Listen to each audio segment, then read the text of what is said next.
So also tonight, this got the attention of a lot of parents in America, many of whom have been teaching their kids at home. And in some cases, they've been disappointed in what they've learned from that experience about the curriculums that their kids are learning these days.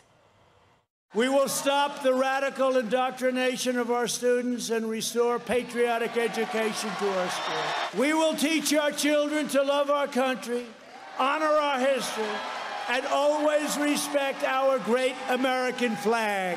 We will live by the timeless words of our national motto, "In God we trust," and we're going to keep it that way. So on Saturday, the Wall Street Journal printed an excellent piece, and it was written about the education expert, Professor E.D. Hirsch from UVA, who warned that bad teaching is tearing America apart and diminishing national unity. He told the Wall Street Journal, quote, "It's fine for children to embrace their particular heritage, but also vital to create an American ethnicity. The purpose of elementary schools is to make children into good citizens," he says. Hirsch goes on to call elementary school a nonpartisan institution, a view that may seem quaint in an era when schools are adopting ideological curricula like the 1619 Project, for example, and teachers are displaying Black Lives Matter banners as their Zoom backgrounds, he says. So joining me now, Cynthia Garrett, author of I Choose Victory, Moving from Victim to Victor, and Jason Nichols, professor of African American Studies at the University of Maryland, College Park. Welcome to both of you. Great to have you with us tonight. And it's worth pointing out, which the article mentions, that Mr. Hirsch, the educator, considers himself politically liberal, a Democrat, and always has. But he very much believes that every student in America should have in their knowledge bank a core section of knowledge that goes through thousands of details and specifics on important individuals, important wars, everything. And he just says, too many kids are graduating from schools right now, and they just aren't even aware of some of those things. Jason, what do you say to that?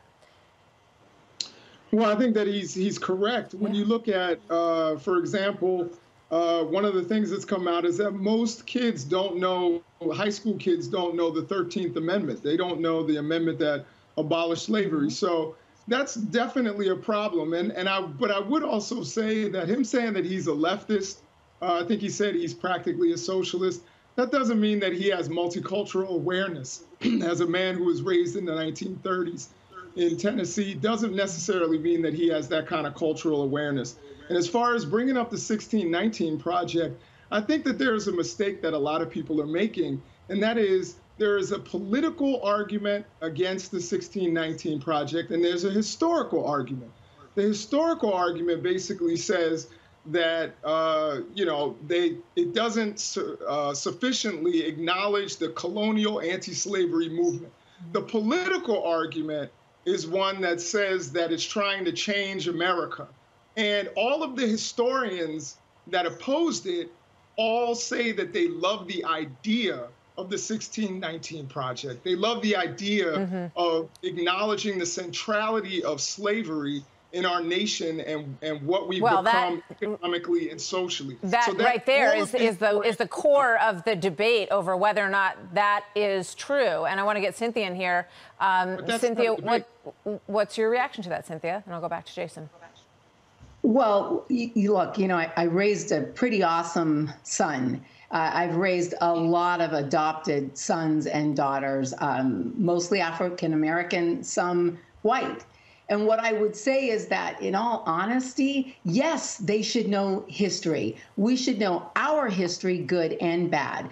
I don't think, however, making racism this dominating force in the way that we live our lives is ever going to help with the problem of racism. In fact, I think that there are many things that have happened to all of us, good and bad, right? A lot of things have happened to me that are not great. However, if I choose to define my life by the negative events in my life, I run the risk of becoming a bitter, angry person who lives her life as a victim. That's not my choice. And I think that for me, I always believe that when you raise young people, I rooted in a wonderful biblical verse that says, for lack of vision, the people perish. What kind of vision are we setting for young people? If you keep telling young people, black and white, that racism and slavery is the central theme of what it means to be America, when is the divide ever going to end?